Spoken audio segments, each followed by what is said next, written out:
Nicolas Hulot est côté bolivien de la montagne. En compagnie du biologiste Patrick Blanc, il va explorer deux des curiosités de l'altiplano, le Salar d'Uyuni et tout d'abord la Laguna Colorada. Magnifique. Ils sont juste au ras de l'autre. Fais gaffe parce que par endroits, il y a des trous. Oui. Je vais aller voir au bord là où c'est moins profond pour justement essayer d'avoir d'autres espèces que celles qui sont ici au milieu du lac.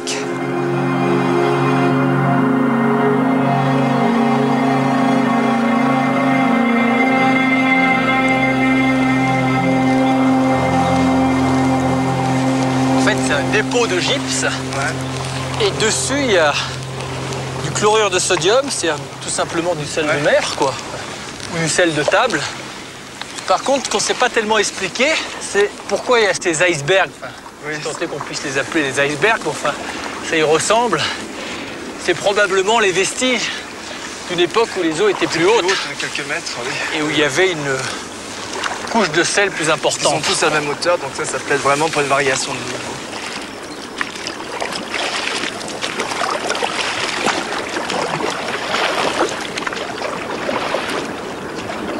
À pied. On va tirer un petit peu.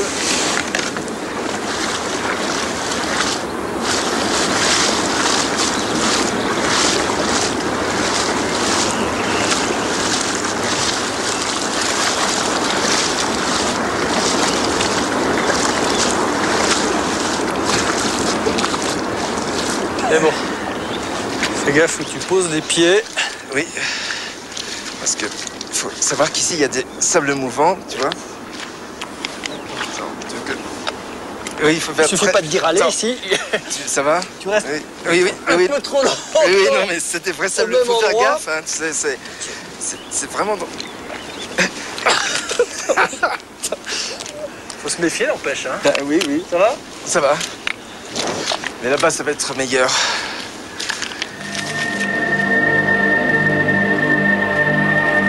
Comme tous les îlots émergents du Salar, Isla del Pescado a une base constituée de roches volcaniques. Sur la lave se sont déposées en couches successives des algues vertes filamenteuses et des sédiments lorsque cette immense cuvette était noyée sous des dizaines de mètres d'eau. Cet amalgame a permis à la végétation de se développer.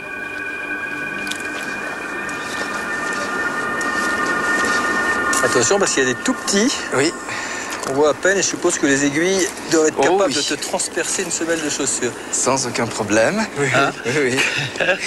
En fait, les cactus, c'est quoi? Ce sont des plantes qui ont évolué tout simplement pour s'adapter à la sécheresse, quoi. Oui, il semble en fait que les cactus les plus primitifs à l'origine soient plutôt des plantes forestières puisqu'ils ont des feuilles. Les cactus primitifs ont des feuilles. Et petit à petit, après, ils ont évolué dans des forêts de plus en plus sèches, vraisemblablement, pour arriver dans des endroits comme ici, où non seulement c'est sec, mais tu n'as même plus de sol. Hein.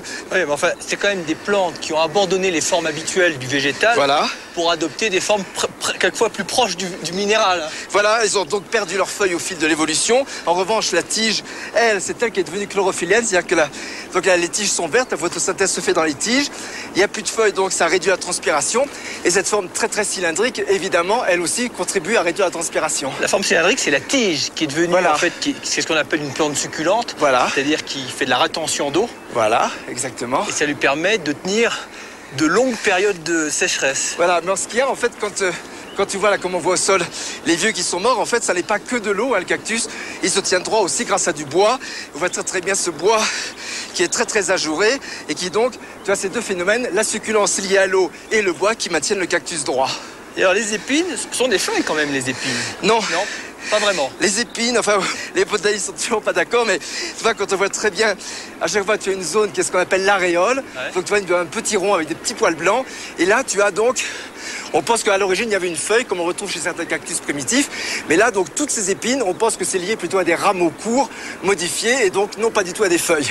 D'accord. Enfin, ça a au moins une double avantage par rapport aux conditions dans lesquelles les cactus s'épanouissent, c'est qu'effectivement, par rapport à l'insolation, ça offre une surface minimum. Extrêmement réduite. Et contre certains prédateurs, c'est quand même particulièrement efficace. Évidemment, non, c'est très, très, très bien adapté à ces milieux secs. Hop.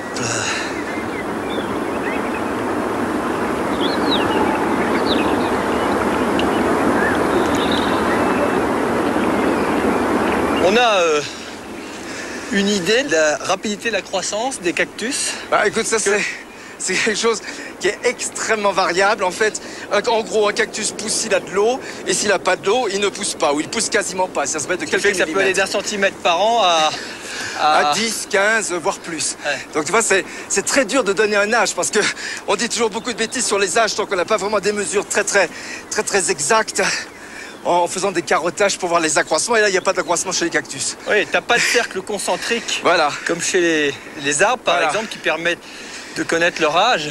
Alors, ce qu'on sait, c'est qu'en culture, on a des cactus qui vivent jusqu'à 250 ans. Oui. Et que par analogie ou comparaison, on pense que certains cactus ont plusieurs millénaires. Hein. Oui, on pense, mais bon, je dis, on manque encore. Autant pour beaucoup d'arbres, on a des mesures précises. Bon, là, il faut passer plutôt à des choses de type carbone 14 pour dater, parce que l'ordre chronologie classique ne marche pas. Alors, il y a quand même quelque chose qui m'intrigue, c'est qu'on se balade là, on prend ton souffle, hein. Ben oui, on est quand même assez haut, hein. On est encore à 3008. Ouais. Quand même, oui. Donc, ce qu'il y a, c'est que tu remarques... Tu vas me faire un édème pulmonaire. Non. Tu vois, ce grand cactus qui est, je pense, un échinopsis. Mais en fait, il y a quelque chose qui me trouve, c'est que normalement, les échinopsis, ils ont des épines qui sont tout à fait régulières. Or, qu'est-ce que tu vois là? C'est qu'au bout de 2 à 3 mètres de hauteur, le cactus se métamorphose. C'est-à-dire que tu vois que les épines sont de plus en plus courtes, les poils blancs de plus en plus longs et de plus en plus nombreux. Et en fait, les fleurs n'apparaissent que justement dans ces zones qui sont toutes blanches. J'appelle ça des pseudocéphaliums. Et ça fait une floraison annuelle? Ça fleurit, oui. Apparemment, c'était en fleurs il y a 3-4 mois. Ils sont tous en fruits. Et donc, les fruits s'ouvrent maintenant. Et tu vois très bien, souvent 3 ou 4 valves. Et tu as la pulpe blanche et les graines noires. Et c'est les oiseaux qui viennent piocher ça, qui se nourrir et qui, bien sûr, dans les déjections, sèment les graines. Nicolas, tu vois, il y a d'une part, bon, les épines de cactus qui blessent de façon mécanique. Bon, alors là, il y a une plante qui est presque pire. Elle est merveilleuse, hein, regarde. Ça, oui. C'est une tache de couleur. Voilà, l'unique tache de couleur. C'est une loasacée, c'est-à-dire c'est une famille essentiellement des Andes, mais alors qui est absolument terrible, parce que tu vois, partout, que ce soit sur les feuilles, sur les tiges et même sur les pétales, tu as des petits poils, et ces petits poils sont des poils urticants, mais bien pire que les orties, c'est-à-dire que le poil te rentre dans la peau, ça se casse et tu as toute la substance qui est très... Ça fait extrêmement mal. Non, mais quelqu'un d'allergique, ça peut être très grave. Mais donc, c'est comme des plantes extraordinaires, toujours des très belles fleurs, et tu les trouves depuis le Venezuela jusqu'au Chili. C'est incroyable, un bouquet de fleurs en plein désert. Ouais. Dans l'environnement hostile des déserts d'altitude, la vie s'est installée malgré tout. Ce qui fascine les scientifiques, c'est moins de trouver des plantes capables de vivre sous ces climats et dans ces conditions d'aridité, de salinité des sols et de température polaire, que de constater qu'elles se développent à une telle altitude. Partout ailleurs dans le monde, en zone tropicale, que ce soit en Afrique ou en Asie, ce genre de végétation n'existe plus passé 3500 ou 3800 mètres. Dans les Andes, les polylépices, de petits arbres aux feuilles charnues et persistantes, se sont parfaitement acclimatés. On en trouve même jusqu'à 5000 mètres.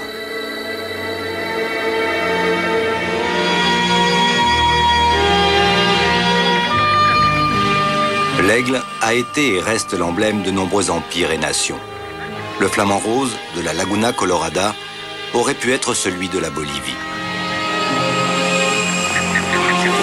Tu les vois voler comme ça, au ras de l'eau, avec l'effet miroir. En fait, ça équivaut à regarder une colonie de flamands à l'altitude de l'aiguille du Midi au-dessus de Chamonix, parce que on a tendance à l'oublier, parce qu'avec le ciel bleu, on a l'impression qu'on est dans un climat... On est à 4200 mètres d'altitude, et la température en témoigne d'ailleurs. L'eau derrière, qui est de l'eau douce. L'eau thermale, elle est gelée. Évidemment, l'eau qui est excessivement saline, elle, ne gèle pas.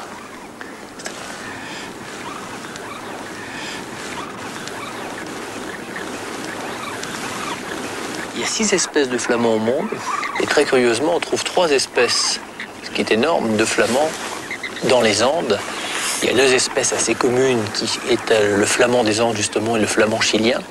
Une espèce beaucoup plus rare, qui est le flamand de James, qui est endémique, c'est-à-dire propre à cette micro-région, qui ici est assez prolifique. Oui. Hein. Seulement dans très peu de lacs. Voilà.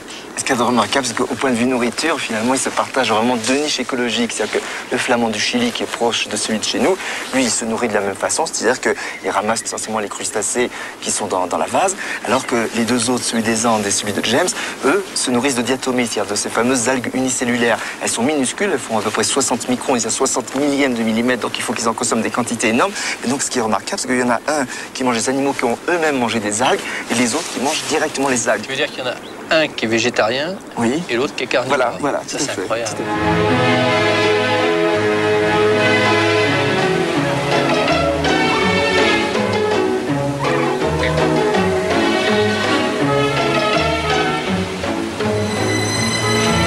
Patrick Blanc et Nicolas ont effectué quelques prélèvements dans la lagune. L'observation au microscope expliquera pourquoi les Grecs appelaient les Flamands l'oiseau à l'aile de flamme.